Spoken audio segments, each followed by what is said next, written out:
Good evening, everyone, depending on where you are. Perhaps it's good afternoon, perhaps it's good late night. But I am joined by someone I cannot be more thrilled to have with me this evening, the fabulous Melissa Kendall.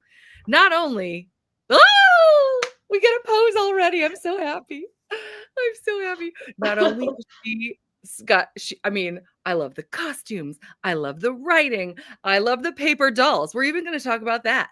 We're going to talk about dance cards. We're going to talk about poses and the fun poses that you do and videos as well on your Instagram. I just want to talk about it all tonight. And I just want to thank you so much for joining me today.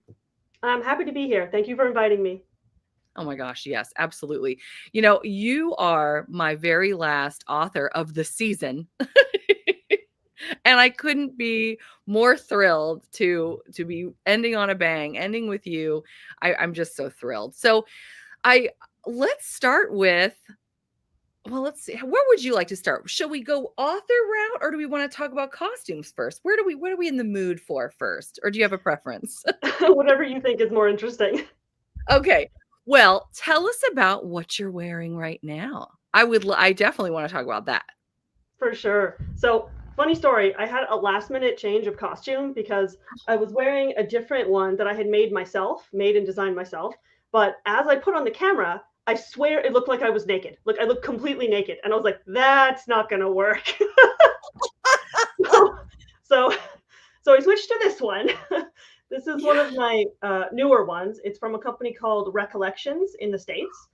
So it has Oh. the lacy sleeves. Although I think it needs some tailoring because you might notice like one of the shoulders is like a little bit higher and it doesn't quite fit quite properly. But I can fix that. Oh. It's cool. I can fix that. But you can see I it has love it. the classic Okay, I'm gonna V make this is so bodice beautiful. I gotta make this in the even front bigger. and then long skirt. I'll try to get on the bed so you can see better. Yes! The long skirt. I'm not wearing a Wow. curling because it was too Oh! itchy. Oh, really? Oh my gosh, I Yeah, they're love that not you meant for this kind of office chair. I need like a big wide chair to make it comfortable. And I then love it. the bonnet is one that I made myself. So you can see like the things in the front. Oh my gosh. Now, how did you get into this? I must know. So I have always loved making costumes ever since I was like 12 years old and I attended my first anime convention and I cut out a costume from a super old anime. I doubt anyone here has ever heard of it called Haibane Renmei. It's like an anime with girls that have wings. So I made a costume for that. And I've just always loved sewing ever since middle school. And then at some point, when I got the deal for Companion to the Count, I thought, you know what would be awesome is if I had this dress right here. So I went looking and I found an almost exact copy of this dress. So that was my first one. Oh And my then I thought, gosh. they're kind of expensive. So I'll just try and make them myself. Oh my gosh. So exciting. So exciting. Um, and have you gotten to feature well, we've obviously gotten to see many of these dresses featured on your Instagram. So have you made the majority of those or do you tailor them to fit you better or purchase them? How does that work? It's a little bit of a mix of everything. So in the beginning, they were all pretty much dresses I made myself because I didn't want to spend the money. But my tailoring skills are not as good as some of the amazing creators on Instagram and TikTok. So I've been buying more and more dresses um, and either restoring them or fully tailoring them because they don't quite fit. So, for example, I'll show you this one. Let me just take these off. You will see throughout this hour, will become increasingly like stuff is off or like glasses are back on because it's just not the most comfortable get up. Oh, But absolutely. We want you to be comfortable, whatever works. you gotta look good. Absolutely. Anyway, Yeah. so Yeah. this, let me just spread it out here. This is an actual Edwardian dress that I restored, an Edwardian lace tea gown. Oh. When I first got it, it smelled so bad. Like even the cats ran Mhm. out of the room. But No. several hours with OxyClean and bleach goes quite down. And Oh then I my had to put goodness. in new panels in the back because it was a little small. They were shorter and smaller back then. and a little bit of new lace that I tea stained in the sleeve. But when I get a chance, I will do some videos with this one. Oh my goodness, Melissa. Oh, how exciting. Oh, I love it. Now, and so that one was worn by a real person in that time period? Yep, more Do than you a happen hundred to years ago. And what's funny is I took them all off because they were a nightmare. But all along the back, from the very top all the way down to like the butt, were the teeniest, tiniest little buttons, like 100 of them. And it was very clear that the only way you would ever put this on is if you had a lady's maid. There's no way you could put it on otherwise. Oh my gosh, this is so neat, Melissa. Oh my gosh. I'm just going crazy right now. Okay, you know what? We've got several comments. I don't want to miss a thing. So let's go through some of our lovely community here. Hello, Wyoming and Silly. So glad you're joining us. She loves the color of your gown, by the way, Melissa. Thank you. Hello, Terry. Hello, Rachel. Oh, we are having a glorious day. We are living our best lives right now, talking to the fabulous Melissa Kendall, historical romance author extraordinaire and costume designer, may I say. I'm just labeling you as that. I don't know how you feel about that. I'm okay with that. Okay, all right. The lace is just gorgeous. We are loving it. We're loving it.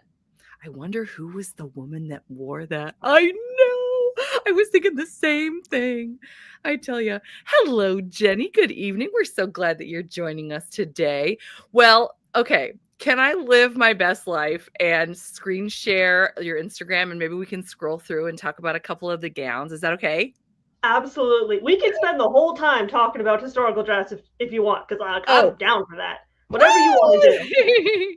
Well, I would do that, but I know they're going to be so excited to hear about your books and the bookmarks. We got to talk about that. Okay, there's so much to get to tonight. I'm so excited. Okay, so let's see. Go into screen share. Here we go. I want to do this one. I think I want to do this one. Nope, this one. Okay, there we are. Boom. All right, here we go. All right. So I'm just going to scroll and you tell me when to stop if you have something that you would love to. Oh, and there's this gown. Here's Yep. the dress you're currently wearing. Look at the color. Look at the difference just in this. Look, like blue, and then that's like purple. What is up with that? Wow. Wow. Yeah, I guess the sunlight really can change things, right? Yeah. I love it. I love the poses. I mean, I have to tell you, I love this is so fun. This is, So I funny just, is, do people sorry. tell you all the time that they just love to look at these and envision, a movie that you would be starring in and what you would be doing? Because that's what I've I never do. heard Oh, you're kidding. that. I'm just like trying to envision like a historical movie where here she is, Mrs. So and so or whatever, and she's seeing something and she's feeling a certain way about it. Like it just evokes this imagination, which I just love. I mean, look at this. It's just amazing. It's amazing. I loved this one because the fall, I wasn't sure we'd be able to take photos in the fall because it was so cold, but the leaves were just perfect. And it was cold enough that I could wear these dresses that have 8 million layers to them. Oh, that's nice. That's really nice. Is this a morning veil? Yeah, so I had all this black stuff and I was like, what can I make out of like a black dress? So I thought I will do a lady who is in her like 2 years of mandatory mourning. And Yes. then I don't know, it thought it looked cool. And then also I don't have to do my makeup or anything because you can't see it. So it made for really easy photographs. Awesome. Awesome. I love it. These are, oh my gosh, I love these so much. I'm just going to keep saying that. I'm sorry. Pick the green one, the one that's right there. So that one's This one? special because I was just in Winnipeg where I grew up. That's where my parents are. And there's a place there called The Leaf at the Assiniboine Park. And it's like a beautiful multi-level conservatory filled with plants and like a butterfly garden. So we went there to take photos. And I got a childhood friend, our old hairdresser, to do my hair so that it looks a little bit nicer. It's beautiful. Beautiful. Yeah, this is so fun. I can't believe we're getting the inside scoop on these beautiful photos. Now, was this a chilly day? I feel like with the winter setting, I'm just It envisioning a chilly day. it was very cold, but under that dress, there's the dress, and then there's the shift, and the corset, and the petticoats, and I had leggings and, long underwear, so, like, everything from the part of the skin that you're seeing up was cold. I also have a toque on, like a beanie, like a Yeah. hat. In Canada, we call it a toque. You can't really see it, but there's a toque underneath the bonnet. Oh my gosh. I can see it now that you say that, but I never would have seen it if you hadn't said that. Oh, that's too funny. I love it. Oh my goodness. These are so incredible. Oh, there's the veil again. The I blue love one the was interesting. The Tell blue one us where about I'm sitting down. So that one was took a lot of when it came, it was quite small. So I had to take out panels in the back, and I wanted to do a certain kind of inclusion, but I couldn't figure out how to do it. So I just did darts, which is like cutting out big V shapes and then sewing them, then putting new fabric in. So the back looks a little bit wonky because I'm not the best, but I mean it turned out pretty good. And then I It's also gorgeous. replaced the buttons because the buttons were a nightmare to put through those tiny little holes. Doesn't look as nice, Oh, but at least I can wear it now. it's beautiful. I think it's exquisite. I mean, it Thank really you. is. Oh, that might be my favorite one. Not that we need to pick favorites, but it's really lovely. Now, okay, can you I'm terrible. Can you explain, is the black piece of material or whatever what is that? What would you call that? Is that a I guess it's like a belt, and It's like a belt. Okay. it's not strictly speaking historically accurate, but it was on Okay. Amazon for cheap, and it hides the weird connection between the obviously anachronistic waist belt because there's an elastic band in it and the bottom of the blouse. So I just wear it all the time. But the Yeah. appropriate choice would be an Edwardian dip belt, which looks kind of like a V pointing downward. But Oh, I, yes. I made one and it didn't look very good. So I used this. I think it's great. And I was like, "Wait, I don't know what that's called." Okay, but a belt. And I figured that makes sense. I'm going for This vibes more than historical Yes. accuracy. Okay, gotcha, gotcha. I love it. Let me look at the vibes here and the colors. I love it so much. This is the one I was gonna wear, and I had it all on, and then it was like literally you could not see any part of the dress at all. It's just sitting here naked. That would have been a very interesting interview. Yeah. Like, "So, Melissa." Oh my gosh, too funny. Oh, I love it.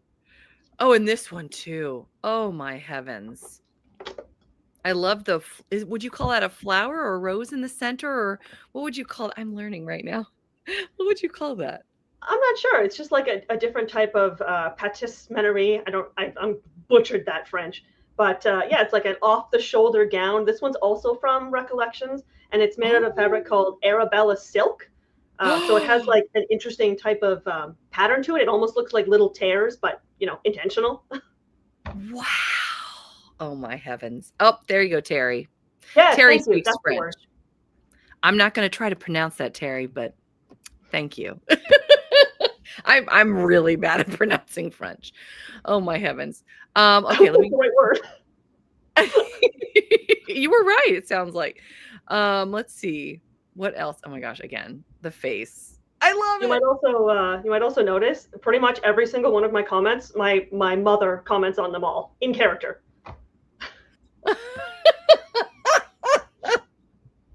Well, that's just fun right there. It's very fun. This is amazing. And then you've got the gloves. Now, what do you just purchase gloves off Amazon, or any interesting Yeah, stories on I gloves?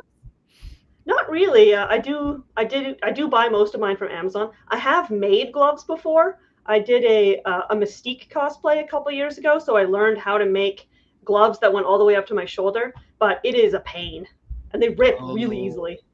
Oh, no. I can imagine. See, this looks perfect, and there's the belt. Yep. That looks perfect. I love it. I just love that. That's amazing. There's my mother again. Oh. That's adorable. Oh my gosh, and this pin? Is there a neat story about this? There is a local market that opens in the mall near here, and they sell all these cute little jewels. And so I bought one, and then I told her it's going to be on Instagram, it's going to be on social media, you should look. And she wasn't very interested. Unfortunately, I think they're not handmade, they're just drop shipped, but they look nice. Yeah, they're lovely. It goes so beautifully with the tiara. We have a friend of ours in our community who loves wearing a tiara, and I can only imagine that she's not here currently because she would be talking about that. I need Oh, to a get great more. question. Say again? I need to get more tiaras. I know, don't we all? Don't we all? Here's a great question. Do you make your hats? I do. Just a sec. Ooh. I want to know about the hats too, because you did mention making one hat, and I would love to know how that I works. made that one. Yeah. And this one. But this is my newest one. So I can't keep it behind me because the cats will quite literally eat it. I don't know why they're obsessed with eating these. But I went to Michael's and I got all of the different flowers. Wait 1 sec. Let me switch. Oh, she's going to switch. Oh, this is exciting. Oh, I love it. Oh my gosh, this is going to be so cute. Stop. Mm-mm-mm. I love it so Keep much. it here, otherwise the cat will eat it. Oh no, she disappeared. So she warned me of this. She said she might disappear here and there. So she's coming back. She's coming back. I can see her. She's thinking about it. she's doing a lovely job juggling many things. But yeah, she's gonna come back. I am just beyond excited to be talking to her about all of her beautiful costumes. I want to ask her when she comes back if she ever just goes out to brunch or something and wears like one of those hats. Wouldn't that be fun? Let us know in the comments. Have you ever worn anything similar to this? I know Terry, and you can look in the Discord to see some of what she's been working on too, including a pirate shirt, which is coming along nicely. Hello again. I was just going to ask you a question. Do you ever wear a hat like that to brunch? Like if you're just feeling it, you just go, you know what? I'm going to wear this. I'm going out. Oh, wait, did I mute you or you might be muted? I can't hear you. Oh no! There you are. I see you. Good? And I hear you. Hooray! Okay, cool. You did it. Yeah, I touched my Yes. laptop. I can't touch my laptop. That's like verboten. It'll break. But anyway, there is a thing here at the Historical Society called the Victorian Tea. So I have worn the full getup and gone to the Victorian Tea, and nobody else wore it. So you're kidding. But were you, to coin a phrase, the belle of the ball when you were there? Yes. I'm sure. There was Did one people other get pictures with you? Yes. I knew it. Yeah. I knew. Sorry, you were saying there was one person what? There was a tour guide there who was wearing like Edwardian gear. So people kept asking, because she was giving tours. So people kept asking me questions thinking that I was with her. Did you answer anything? No, I just directed them to the other lady. Okay. It's like, actually. That is amazing. I love it. Tara says her costumes are just amazing. Hey, Tara, by the way. And yes, they are. They are. I love it. And we had another post for that. Yay. Terry says you can also call that an underbust corset depending on how it is done. Oh, I love that. You need a pin. I'm not an employee. There you go. When you're wandering around your historical sites. I love it so much. Okay, so I could talk about costumes all day, and I have a feeling we're going to go back and forth throughout, which is I'm thrilled for. But I would be remiss if we didn't talk a lot about your incredible work. Some of the things that just came out, things that are coming up. You've got a lot of things that are going on right now. Very exciting. We've got to talk about them. And I want to start at the beginning with what made you want to be an author? So when I was much younger, I became completely and utterly obsessed with anime. In particular, a show called Hamtaro, which is like for young kids about like animated hamsters. And I was so obsessed that I wrote my own at 12 years old, I wrote my own fan fiction and published it to the internet and got roasted within an inch of my life. It was bad. It was really bad. And Oh yeah, so then I angrily posted another chapter, but all that was in the chapter was, everyone's so mean to me, so I'm not going to write anymore. 12-year-old drama, right? That sounds pretty accurate for 12. So that's what started. So I stopped writing for a while after that. Yes, I know. I love Hamtaro. I still have a. It's not up there. Doesn't matter. Anyway, I have the Game Boy Advance game. But Oh, I fun. stopped writing for a while, and then I got obsessed again with another show called Yu-Gi-Oh, which is like a Japanese animation, and it's like they play cards, but the main character has like this necklace, and there's a spirit in the necklace, and I just became utterly obsessed with that concept of having like a guardian spirit in your necklace. So writing fan fiction wasn't enough. I needed to be in the story. It needed to be me. So I wrote my own story where I was the main character and I had my own like goddess guardian spirit in my necklace. And I worked on it for several years, and it is a hot mess of a story, but I still have it. I love it. I love it. Oh my gosh. Now, did you publish that online or no? After everyone was so No, mean. it's awful. It's awful. That's so fun. But maybe someday you'll adapt it and publish it. And, that sounds kind of fun. So speaking of publishing, take us through the journey that you went through publishing your very first book. For sure. Just move my props and not touch my laptop very carefully. So, funnily enough, this starts with fan fiction yet again. Get out. So, after I stopped writing fan fiction because I went into high school and I got just distracted with high school teenage stuff, and I stopped reading and I stopped writing. Super common experience for a lot of people. And then I picked it back up again in my late 20s. So I started writing fan fiction, and I got one particular review that said my story was great, but it had too much purple prose. And I didn't know what that meant. So when I looked it up, and it's like flowery descriptive language, like an excess of it, I was furious. I didn't say anything, right? Like I kept all those feelings to myself. But then I decided I'm going to write my own story, and I'm going to get it published, and it's going to show them. Yeah. Because like everything I do is out of spite. The best way to publish. So I wrote the first draft of this book, Marked for Harvest, a book where yes. This one's a murder mystery where she can see ghosts as tattoos and tries to solve the mystery of her childhood friend. So I wrote the first draft of this for National Novel Writing Month, back when it was still an okay thing, before when it existed and wasn't so scandalous. So I wrote this, and then I sent it around to publishers. That didn't go very far. And then I decided to take a month off and write a whole bunch of short stories. And then one of them got published in this magazine. So a horror short story. I write a lot of different genres. I love it. And then eventually that led to Wild Rose picking up and publishing this book. And then I ended up writing a historical romance because I had always been obsessed with the Regency and Victorian era. There were always those kinds of books around the house. And that's when this one got picked up by an agent and then published by Dragonblade. Thank you. Oh, that's so exciting. I'll move to just this one. That is just so cool. And Dragonblade, I've learned mostly about them recently talking to different authors, and I've just been fascinated with the way that they market the community. Everyone that I have spoken with loves, all the authors say they just get treated so beautifully by the publishers.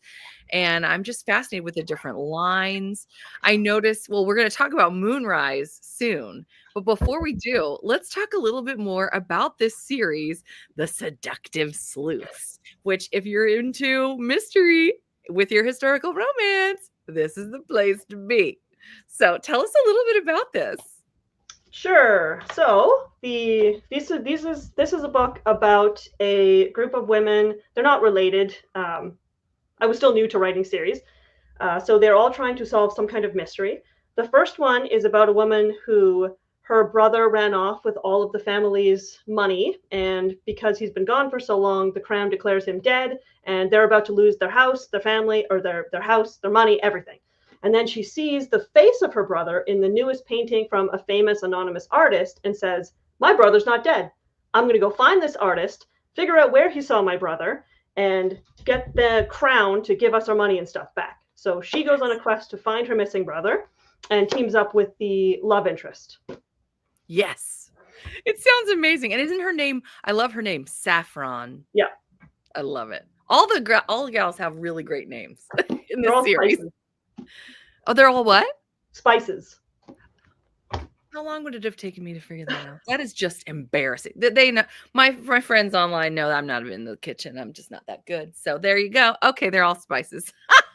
I love it. Tell us about this one. There. So then we have Mentor. This one's a little bit different. So it features a secondary character from the first book. Oh no. Okay. She's coming back. Don't worry. While she comes back, I want to show you. This is so cool. So she sent this to me. Wait, I was about to remove myself. This is going perfectly. Oh, there we go. All right. Here she is. Hey there. I think I accidentally touched the desk a little too much. You were so excited and Yeah. maybe Anyway. Anyway. So, yeah, so her name is Lady Allen. She's a widow. She survived many years in a terrible abusive marriage. And now that she's free, she finds her fulfillment helping young ladies of society avoid the same kind of marriage that she got caught in. So she is a matchmaker. But then someone starts writing and publishing articles in the newspaper saying she killed her husband, so she should be off to face justice. And she sets out to find that person and make them stop by whatever means possible. And that is how she runs into the love interest, who she thinks is the writer. And in a comedy of communication errors, she ends up talking to him and coming across the idea of he thinks, or he's saying that if I find a love match for his daughter, because he's also, his wife died, then he'll stop writing things about me. So that's how they end up together. Mm-hmm. And then we come to the most recent publication. This one just came out not too long ago. Yeah, and we February. need to hear about this one. Yeah, February. Yeah, that doesn't feel like that long ago. Was it? I don't know. Right? Right. Oh, so the third book in the series, this one is Sapphic. So the two main characters are both female, and this features the aunt of Saffron, Rosemary Summersby. She is in her mid-40s, so a little bit older than I am, and she has spent most of her life taking care of the orphaned children that she took in.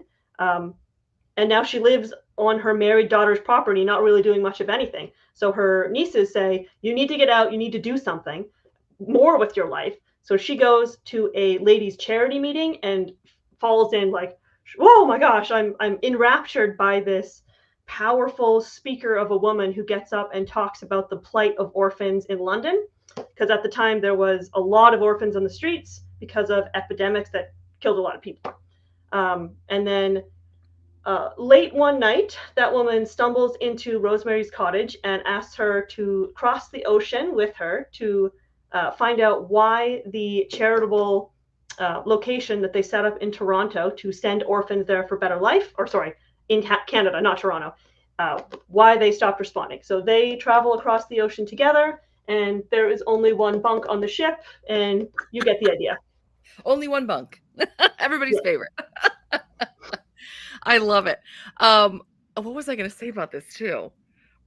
So she is. You actually said that one of them is in her mid 40s, but both of these characters are in their 40s, right? Yes, both the characters in this book are in their 40s.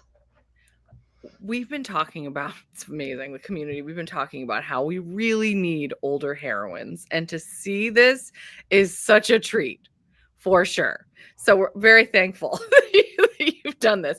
Now, one thing I do want to talk about, I was very lucky that you sent me these, and I'm so thrilled. And one of the things that I got to share with everyone when I open these, and I'm still just totally in awe. Let me see if I can remove this because I want to. Okay. So each book comes with, when you gave these to me, not only did you sign it, but we've got character art. Oh, and is this the character art that goes with this book, by the way? Nope, I might that's have, book 2. I knew I switched them. Okay, thank you for clearing that up. But I know I got this one right, at least, because it even has the titles on there. How did you come up with the idea to do the paper dolls that go with the book, and it even has the chapter in which our heroine would have worn the dress? I remember going through this and then making sure my 5-year-old daughter, I was like, don't you touch these. But I'm just like, I just love it so much. I mean, I should Well, probably do it myself. I've been afraid to touch them because I just love them so much. But tell us about where you got this idea, because what a cool idea. I've never seen this before.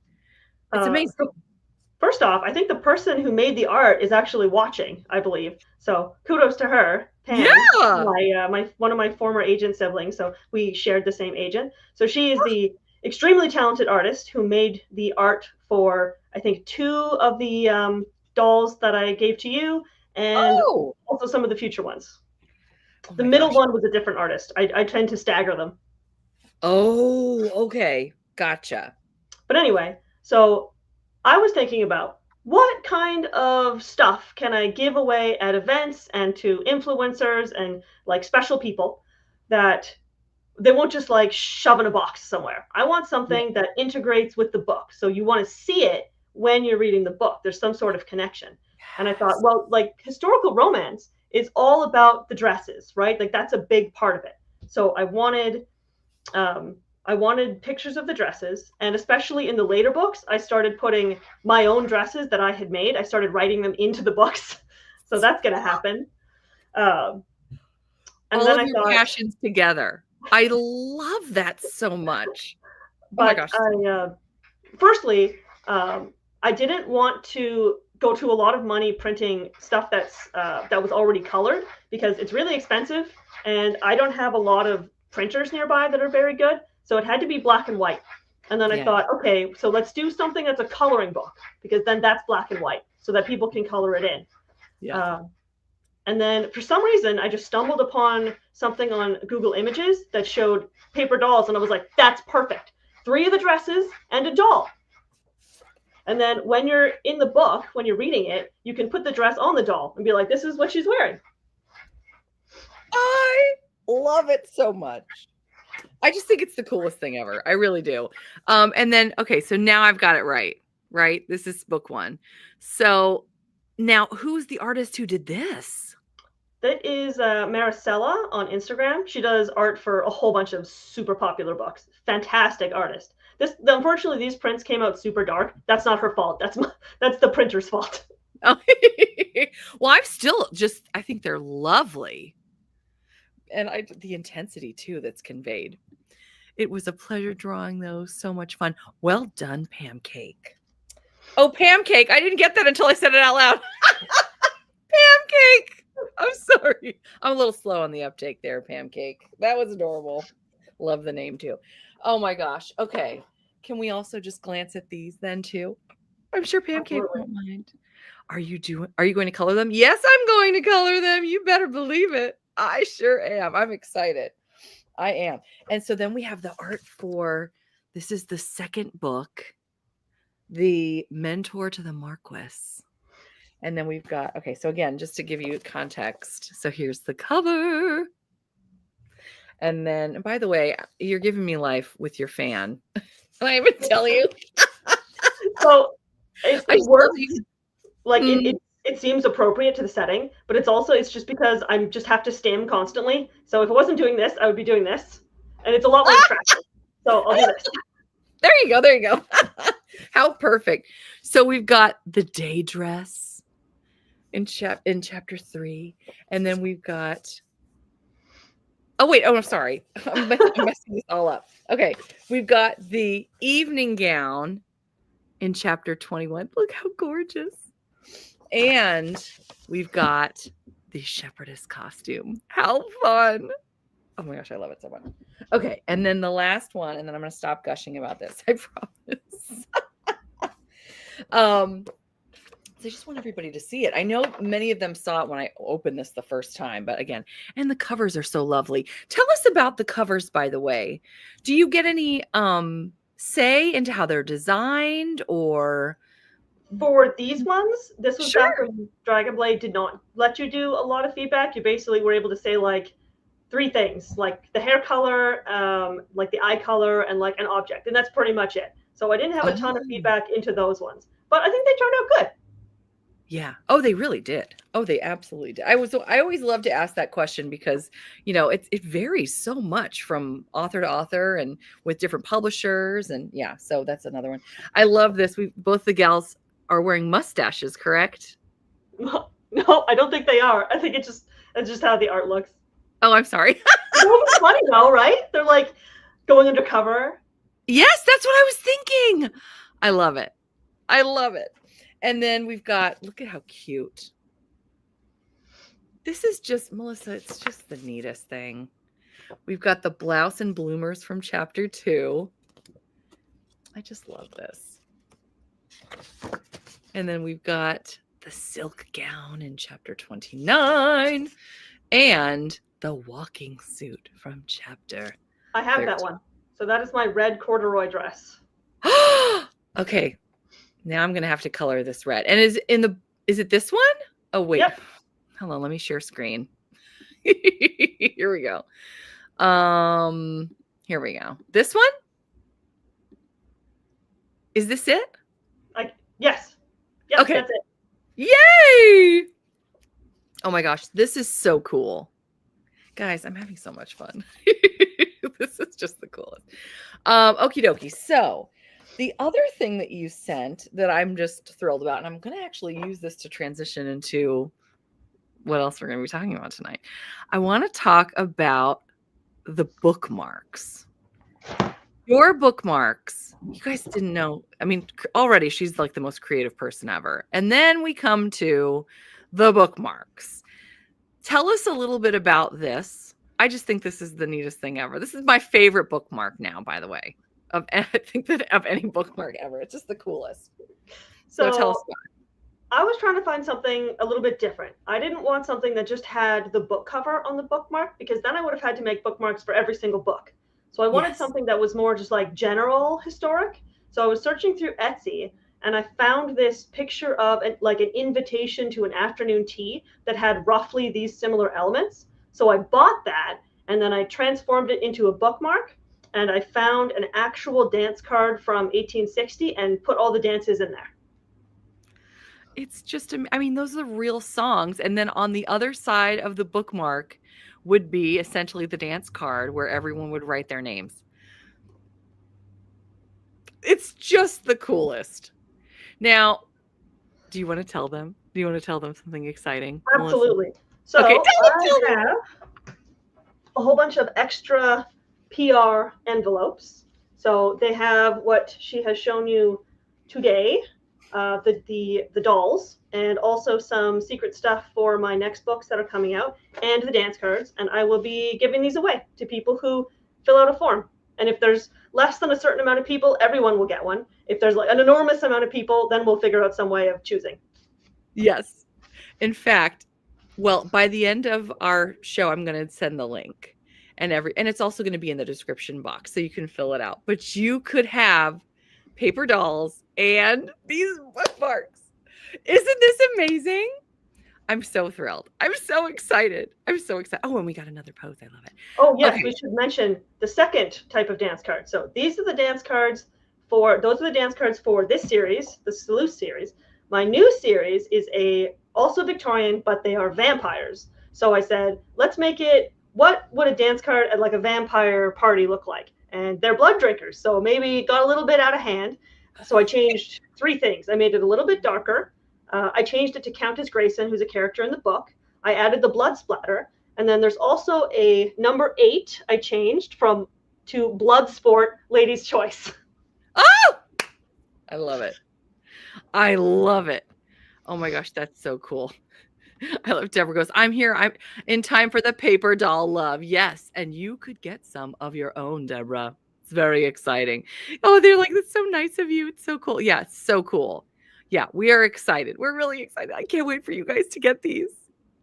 She's so generous. She's so generous. Um, okay, so let's talk a little bit more about The Vampire's Guide to Wooing a Dressmaker. I am so excited for these books. I am I too. Ever since I wrote my first paranormal romance, I always want to have some sort of magic, vampires, something like that in my books. So what happened with this series is I had originally written it started out sapphic. So full disclosure, this one's not sapphic. It ended up not being sapphic. But I wrote a sapphic historical story without any kinds of vampires. It was just about a countess falling in love with her dressmaker. And then Dragonblade put out a call saying, hey, we've got this new Moonrise division and we want people to write stories for it. So if you have a pitch, send it out. And I thought, oh man, this is perfect. So I very quickly rewrote the first chapter to be vampires and male, female, because I knew that would increase my odds of getting it accepted for like a brand new division, right? Oh, So right. they accepted it. And so this is a series of books. It's 3 for now. I'm hoping I can sell them the other 3, but nothing's guaranteed. So for now, it's just 3 books. So Vampire's Guide to Wooing a Dressmaker, Scholar, and Curator. And I put that there to help me remember because I was like, I'm afraid I won't remember which one's which. Right? So I just put the little word underneath. That's okay. The Scholar is the 3rd one, but it's fine. It doesn't matter. Oh, it's totally fine. I am so sorry. Don't worry about it. I'm so sorry. Okay, look at that one. That's okay. Look at that one. Actually, they are backwards. No, it doesn't matter. Only worry about the first book. So these are vampires. The main characters in the first 3 books are human, but their love interests are the 3 brothers in a family of 6 vampires, and they have to find their fated mates, or they will die of a disease that's kind of similar to tuberculosis. You get really sick, and then eventually you fall into a coma and die. And that's if you don't get your fated mate. Yes. So big stakes. Big stakes, truly. Big stakes. Oh! Hey, I see what you did there, Melissa. She's going to put that in a tagline. The stakes are big. Oh my gosh. You're going to get the credit. Oh my gosh, this is so cool. And this one is coming out in October? November, I meant. I'm really batting 1,000 all of a sudden.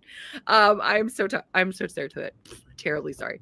Okay, so November. It's coming out in November, and then the other 2 are going to be expected in 2026. 3 months apart. So November, December, January, February, and May. Oh boy. Now, and will this be a trilogy, do you think? You mentioned 6 vampires. Are we expecting more than 3? Well, so the family is 6 vampires, 3 males and 3 females, 3 ladies, 3 dudes. Okay. And I've already have full outlines and everything for the last 3 books in the series with the 3 female vampires. But the first 3 books have to sell well. Otherwise, I will change the final 3 books into something else, right? Because a publisher won't want to continue a series if they don't sell well. So if they sell well, hopefully I can pitch them the last 3 books in the series. Okay. That I always learn at these. I love that. And they would be like, it would still be Moonrise is what you would. Oh, okay. So it could potentially be something else that's paranormal then. Is that right? Yeah. So this work this one's just vampires. There's also werewolves, and there's a magical inn. What's another one? I can't remember. Whatever. There's more magical creatures than just vampires. I love it. Oh my gosh, this is so fun. And then, oh my gosh, I was going to ask another. Oh, so how are you finding writing paranormal historical romance versus just the like your, straight historical romance? I love it. It's absolutely amazing because I get to add a lot of my own flair. And I don't want to say it gives you an excuse to be lazy because you can rewrite history to suit your needs. It's still historical. You still do extensive research, but you can reflect a world that is less unpleasant than actual Victorian London. You can make things more palatable to modern readers. And you can come up with your own magic system, your own lore. And I love lore. Oh, that's so fun. Would you say that your background in anime led you maybe to this? Or am I stretching? Is that a reach? Maybe. Definitely writing fan fiction has led me to write stories that or has made me really like stories that have like deep magic systems, Yeah, a lot yeah. of focus on character. Oh my goodness. I'm just having I just love it so much. I'm having so much fun. Okie dokie. So okay. I want to go through. I don't want to forget any of my favorite. Let's ask one of my favorite questions. What makes a great story, would you say? I know it's a I hard think question. some of the best stories have impart a very strong emotion to the reader, be it anger. Sometimes you just get absolutely furious at a story because things are happening that's not what you wanted to happen. Like that's not fair. Even Yeah. if it's not necessarily a story that a lot of people like, it's eliciting a strong emotion. Uh, Yes. and a good way really to do that again is like this showing not telling concept. So you want your reader to not just like be handed everything on a plate. Like, yeah, it's not like watching a movie, right? You don't want to be watching the movie. You want to be in the movie. It needs to be immersive. And Yes. you have to make the reader care about the characters. Because if they don't care what happens to the characters, they're not going to care what happens in the story. So it's a real talent that I'm absolutely still working on developing, creating characters that people really connect with and care about from the very beginning. Oh, I love it.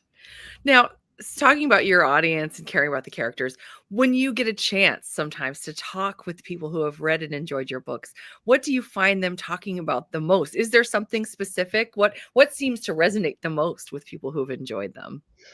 I will say one of the things that one of my reviewers told me that made me tear up and burst into tears immediately is they said, Companion to the Count in particular was one of the first stories they had ever read that reflected what they felt was their experience as an undiagnosed autistic adult being diagnosed later in life. So this experience of like knowing you're different, um, everyone treats you strangely, uh, people like make fun of you, and you literally don't know sometimes until other people tell you, you know, they're making fun of you, right? So this whole experience, this whole accumulation of things going through different phases of, oh, I just have depression, or oh, I just have a social anxiety, and then finding out that it's all an interconnected series of things. And that someone could see that themselves in that and maybe understand. Wow, that's so powerful. How And if you like wonderful. that, I try to lean into that more in my vampire books. So Really? the second book in the series, in particular, the Scholar, anyway, Scholar, the green one, has a Yes. vampire who's been stuck in his castle for 50 years because he has really bad panic attacks whenever he tries to leave the castle. And that is a reflection of a recent realization that I had that when I was young, I thought I was just having like weird anxiety, but they were 100% panic attacks in retrospect, looking at the symptoms. Haven't we come so far in such a relatively short period of time in terms of mental health awareness and acceptance? And I mean, Yep. it's amazing. I mean, even with my own family too, just recognizing certain things, like looking back and going, oh, that was that. Or, it's amazing how far we've come. And we've still got a ways to go. But obviously, people like you who are putting out this work that other people will empathize with, sympathize with. I mean, how incredible, how important in today's day and age, right? Oh, amazing. So you've written quite a few genres already. Is there one that you haven't touched on yet that you think, ooh, maybe I could go there? I have a lot of shelved books that have not been published. Um, the one that I would really love to get published, but I have no interest at all from um, publishers, so it'll unfortunately probably never see the light of day, is romance horror. I love horror. It's like it feels like the Oh, opposite of the coin of romance. So it's like love and fear, right? Um, yes. so I wrote it started out as adult, but it ended up very YA because it's based on my experience working at a fly-in fishing camp in northwestern Ontario for a summer. So you actually have to go on a float plane and fly for several hours just to get to this camp. And then people come and then they go fishing. So the idea is the kids, when they die, if they have traumatic deaths, they come to this camp in order to let go of their baggage and then move on to the afterlife. But if they don't let go of their baggage, they turn into werewolves and then they kill each other. So they're like trying to survive a werewolf attack. Good grief. Oh my Yeah, so gosh. there's like cannibalism and all sorts of other stuff that's probably too dark for this audience. Really for us, everyone. yes. Yeah, well, everybody's different, right? Everybody Yeah. enjoys. Terry asked a great question. Why not publish as an indie? Have you considered doing that? I'm sure it's a whole other ball of wax, but have you ever just thought about that? I have been thinking about it. I know quite a few people who've been very successful at indie publishing, but it's kind of just one of those things that's been sitting in the background. And my next focus is my historicals, because I feel like I've created this whole brand, this whole platform with the dresses and the videos. And if I went into horror, like I can't really leverage most of any of that. So I'd kind of have to start from the beginning. So I either make it historical or something else. Yeah, that would be kind of a pivot. All of a sudden, we're talking about fly fishing Yeah. and werewolves. Exactly. Well, we have our fan and our beautiful tea dress. That's too funny. Wyoming loves horror. See, there you go.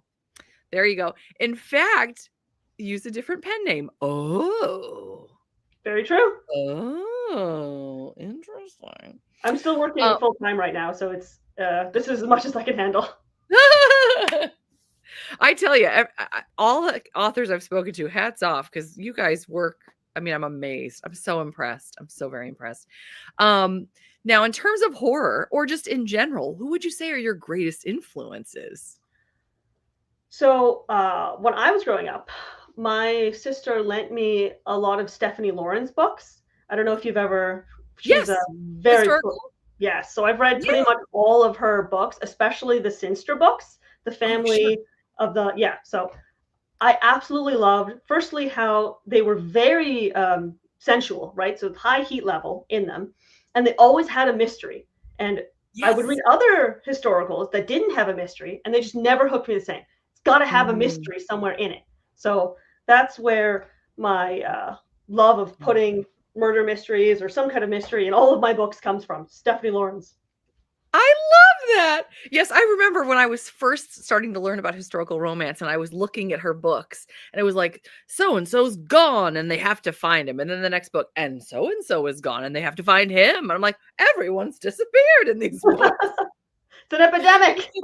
It was like, exactly. What is going on in the Lawrence land? Now, what about horror? Are there any particular authors that come to mind? And if not, I know I'm springing this on you, but I'm so curious. I only know a few. I would be like Edgar Allan Poe, Stephen I'll pick something King. else. That's pretty much So all I know. I have a new fascination with a podcast called the Magnus Archives. It's a super long podcast. Started a long time ago, but it tells the story of this archivist who is reading out these old statements, and they all have these like weird paranormal elements. And then the story spirals into just like absolute, the most amazing world building and relationships, while also being like scary. Like each one is like its own scary story. So fascinating. Oh my gosh. You know, it's interesting. I don't really think about podcasts all that often because I typically am listening to audiobooks. But there's been so many authors I've spoken to recently that really, really enjoy various podcasts. Some, in fact, there was one author I spoke to the other day who co-hosts with I think one or two other authors, romance authors, it's called Afternoona Delight, and it's about K-dramas. oh, And I don't know if you're into that at all, but I know you mentioned so like Yu-Gi-Oh and anime, and that I know it's not the same thing, but it's interesting how many and I'm not exaggerating. Very many authors that I've spoken to in the romance genre really enjoy K-dramas, for example. It's kind of different. I need to get into them. I've heard good Right? things. Well, that's what I assume as well, because I haven't had a chance. But if everyone I know who loves the same things that I love also loves that, I'm like, okay, well, that means I know what that means. So please introduce us to your furry friend. We need to meet.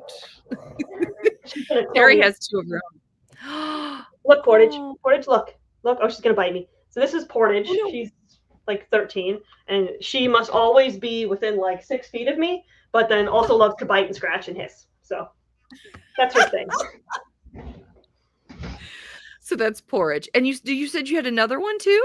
But Yeah, I that have one's a not. big fat calico, but if I tried to get her, she'd probably either like puke all over the place or scratch me. She's Oh weird like that. no. So she would not be interested in an introduction. That's okay. No. I love it so much.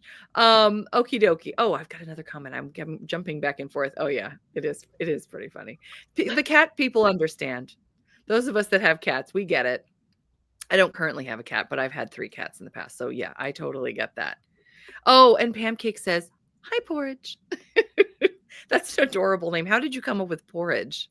It's Portage, but don't worry, I understand where the confusion. Oh, Portage. Yeah, What's I know Portage? it's a weird name, and it's because I found her in Portage Place Mall in Winnipeg, so that's where she gets her name. Oh my heavens! Oh, you found her. You rescued her. I love it. I love it so much. Think you feel so Okie doke. grateful. Well, that's why she just wants to be near you at least. Yeah. Yeah. Oh my gosh. Oh, yeah, we're laughing about that. I love that. Okie doke. So we're coming towards the end of our time already. I can't believe it. I've been having the best time with you. I'm so thankful you were able to meet with me tonight. Before I let you go, though, we need a couple things. One, we're going to talk about the link for the bookmarks so that everyone who wants to, we'll see how many she can send out. But if you fill out the form, we're excited about that. But you know what? Let me do that right now, because as we're talking, then they can look at that, and if there's any issue, they can talk to us in real time. So let me jump over here. My apologies. I closed out a tab, of course, that I wanted and had prepared. Here we are. Okay, Melissa, tell me, I'm going to share the screen. Tell me if this is what we were envisioning for this. Is this what the request a free PR envelope? Is that what we're? Yep, it's on my website. Okay. It's on her website. I'm going to send the link to the website, and then you would click on basically the very first thing. And thankfully, I can post a link and people can click on it if they're in the comments. So you can click on that and then click on request a free PR envelope under links. I just realized it says John, my newsletter. What? John. What? In the Where? sidebar. Underneath media kits. Oh, it does. John, my newsletter.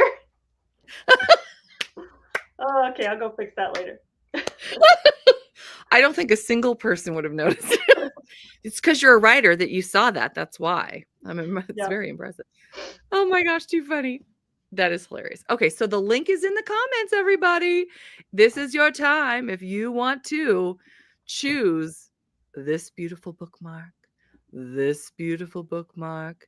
some paper dolls. She's got the envelope stamped and ready. Look, I mean, she's ready. She is. Say again? Anywhere in the world, not just Canada or the US. Isn't she so amazing? Oh, guys, I'm telling you, we're so lucky to have her tonight. Let's see. As we're doing that, let me remove that. And then I want to ask 2 of my other most important questions before we go. Oh, here we are. What's on the horizon for you? Interviews, book signings, anything going on? So I feel like I'm getting like fan elbow. Is that like a thing in the Victorian era? Anyway, I live in the middle of nowhere in Regina, Saskatchewan, which is a couple hundred miles north of Montana for my American friends. So there's not really anywhere for me to go, unfortunately. I do have like the one event that's going to happen here in November. And that's pretty much it. I think this is like the first interview I've ever done. So I don't know if anyone's seeing this and knows someone who would like to interview me again. I'm all for it. We can talk dresses, whatever you want. So I don't really have a whole lot coming. Well, that means perhaps you'll have even more time to write or pose, make adorable poses and cute, cute dresses. We're all for that. And the fun lately, you know what else we need to talk about really briefly? I promise I wasn't going to keep you too much longer. Um, the neat videos that you've been doing to promote works of your friends. Can you tell us a little bit about that? Right. Okay. So my husband loves cameras. So he takes all of my photos, not my videos, unless they're really really good quality. Then he took them. Those are with my phone. But yeah, he takes all the photos, and we started taking the photos so I could post them on Instagram. And then I thought, while I'm out here in costume anyway, let's do some videos, and then I'll figure out what to do with them. And then I had 700 videos, like clips, like 10 to 12-second clips. I was like, what do I do with all of these clips? This is too many for just me. So I reached out to a couple other historical romance authors and I said, hey, can I make you a video?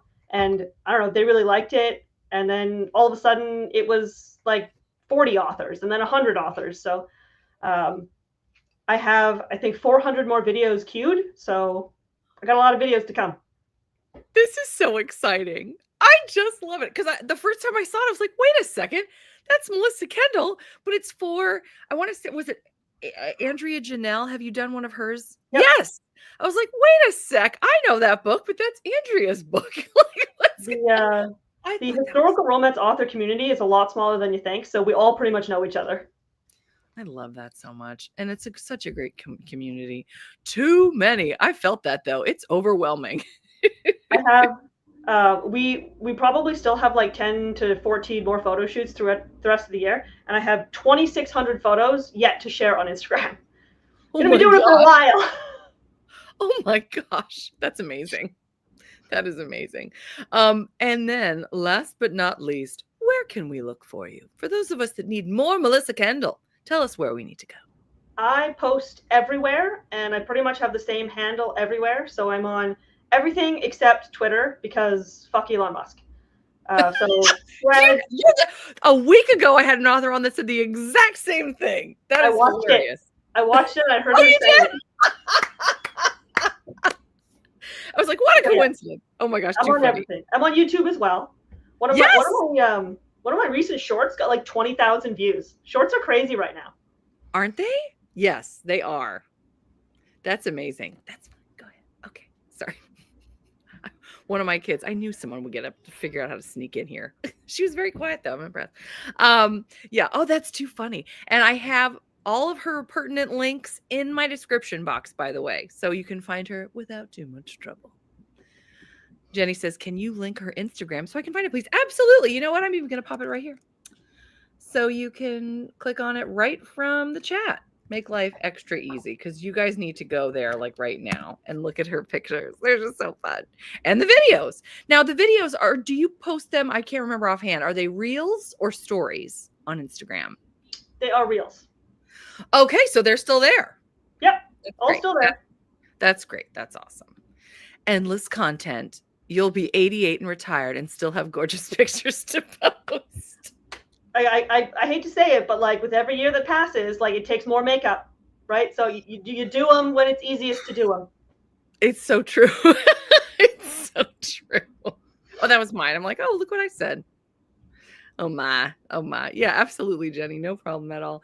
Well, this has been the most fun. I'm telling you, we've got to have you back sometime.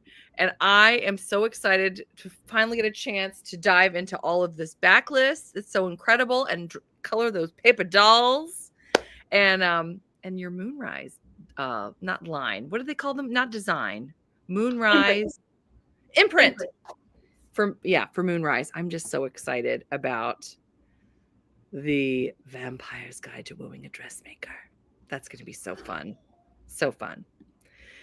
Oh my gosh. Well, thank you again for coming this evening. And is there anything else that I'm forgetting? Let me know. No, I don't think so. Okay, I think we got it. This has been the most fun. Thank you for wearing your costume and everything and the I mean, this has been a bucket list item for me, and I'm just so grateful that this worked out. I'll happily do it again in one of my other 17 outfits. Oh my gosh. Done. Check. Yes, let's go. All right, ladies and gentlemen, we're going to say goodnight and we will see you next time. Don't forget to check out more Melissa Kendall. Take care, everybody. Good night. Yeah. 네 편이 되어줄게. 너와 난 그렇게 웃어도 돼. 약속할게.